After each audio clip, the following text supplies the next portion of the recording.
Welcome to English Podcasts. Relax and enjoy your listening practice. For most of human history, the sky was a forbidden place.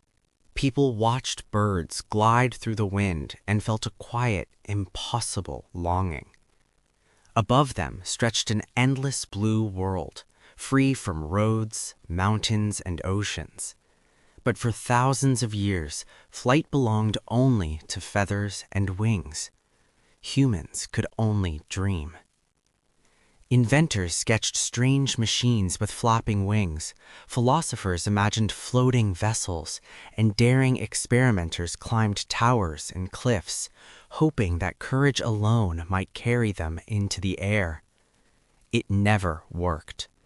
Gravity always won.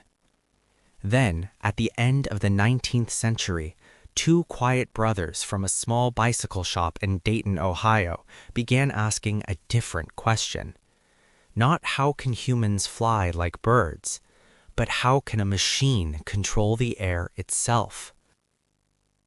Their names were Wilbur and Orville Wright. They were not wealthy engineers or famous scientists.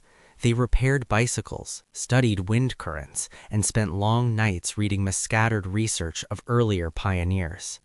Piece by piece, they began to understand a secret that had defeated generations before them.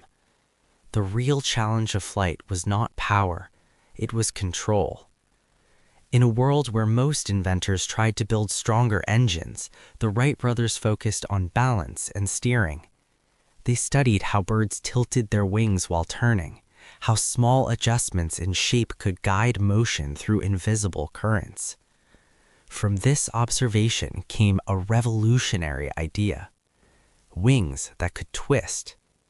This simple concept, later known as wing warping, allowed their machine to tilt and stabilize itself in the air.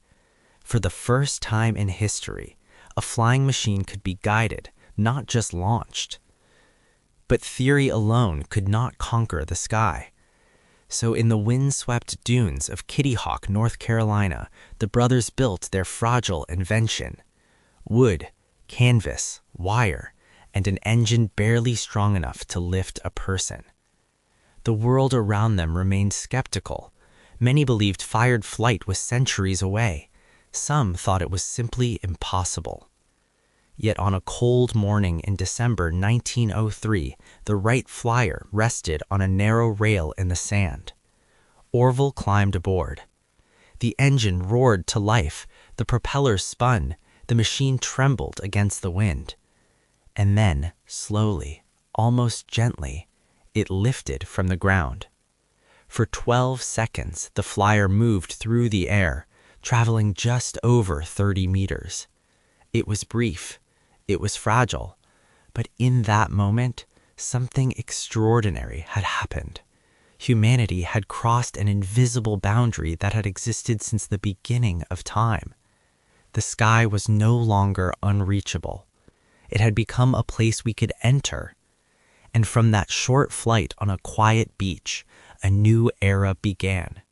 One that would carry humanity across continents, across oceans, and eventually beyond the Earth itself.